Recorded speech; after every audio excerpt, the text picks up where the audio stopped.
I'm compelled to talk about a few of the deaths I've seen as an EMT. I don't know, I guess it's a reminder that life is too short. Let's start with the first death that I saw during my second shift on a 24-hour shift. I was a rookie, I was 23 years old, and we pulled up on a car accident. They were blocking the highway off 285 that surrounds Metro Atlanta. We were over in the Decatur area. So I'm in the back of the engine. The captain pull up, he's blocking the highway off. They tell me, Rook, short for rookie, hop out and check on the drivers.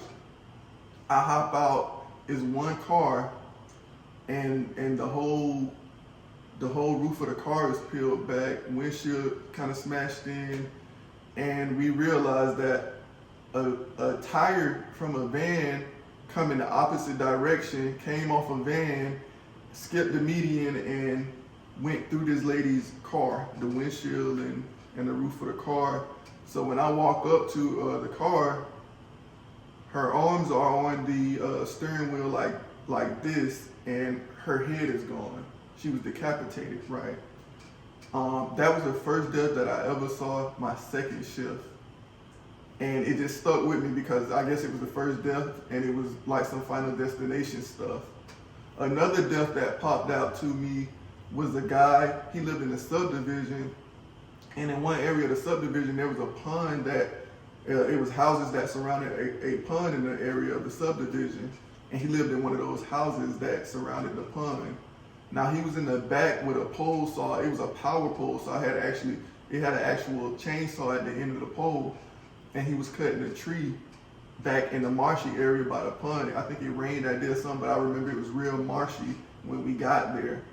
And he was cutting a tree in the back, and a branch fell that he was cutting and smashed him in the head, right in the skull and the forehead, and it even made his eye pop out. So we get on the scene, he's a white guy. I remember he had biracial grandkids that were outside screaming, and we're going down in the marsh with the stretcher. He's a really big guy, looks like he's like 50, 60, and we're trying to put him on the backboard to lift him on a stretcher, and we slipping, we sliding, it's real marshy, he's bleeding everywhere, he's unconscious. Honestly, I already think he's dead. We have a couple people trying to get the kids in the house to get him away from the trauma, right? And I just remember we get him in the back of the ambulance, and I'm pumping his chest, and blood is coming out his mouth constantly, but I gotta do CPR. And it always stuck with me because his grandkids were out there and they witnessed this. So it was pretty traumatic. Another one that stood out to me was the first time I saw a teen shot to death over in the Lithonia area. We pulled up on scene, and if I remember correctly, he was a late teenager, like 18, 19, and someone blew a hole through his chest, and he was dead when we got there. His mouth was open. He had a grill in, and it was just a young life gone, and I don't know the reason behind it, but that one stuck with me. One of them that popped out the most is when the first time I saw a baby die. Like a baby 2-3 months old. If that, it was a really young baby, maybe even closer to a month. And what we suspected was that the mother smothered the baby in her sleep accidentally because she fell asleep with the baby in the bed with her.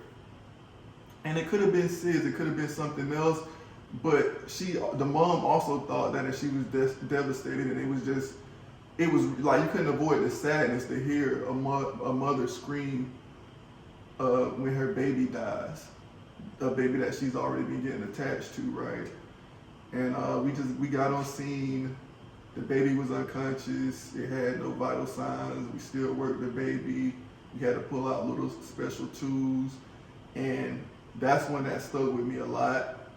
And I was always aware when I had, my girls was little, and I'm aware with everything now because I've just seen people die in so many ways, even little babies. I've seen from babies, little babies, to old people. Should I say geriatric people, let me say our elders. Some people get offended with old. But with older people, I've seen them die from all types of ways, accidents, things that lead to cardiac arrest, respiratory failure, heart failure, stroke. But the thing that pops out to me the most with old people is when you do CPR on them and you're doing chest compressions and you feel their bones crack, right? I don't know, it just makes it a little more personable to just feel their ribs cracking while you're pressing down doing chest compressions. And yeah, it's just something that always stuck with me. The last death I wanted to talk about was a woman. We suspected a heart attack, but she was down a flight of stairs. Maybe she fell down. I don't know if that contributed to her death. But we worked her in her apartment. We were trying to revive her and her husband of a long time. Besides the baby dying and the mother crying, that's when, like, I was literally, the way he cried, it just felt like it was from deep in his soul. And that's the one time I felt sad, like, while I was on scene trying to work in an adult, and it was just like, it was just saddening to hear him cry, like he really loved his wife that much. It was like, it was eating something from deep within him, and it was very sad. Now the thing about, and salute to all public safety, EMTs, first responders, police, firefighters, military personnel, because that's not an easy job. It's very stressful, all of that public safety stuff. And first responders, there's a lot of things that they have to deal with and trauma, and the average person might not recognize that, but it's not an easy job and they don't get paid enough. So salute to them. The one thing that they didn't train us on was how to separate work from personal. They told you to do it, but there was no training in how to do it, because you witness a lot of trauma doing that job, right? So you just have to learn to separate things you see from your personal life, or it'll eat you up. Because if you work in a metro area, a city-like area, you're gonna see a lot as an EMT who does emergency, right?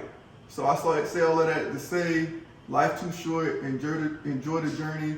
You never know when your day comes. It's not to be feared, it's just enjoy a deep breath, a warm shower, friends, family, just enjoy the moment where you're at right now, no matter what situation you're in. Peace.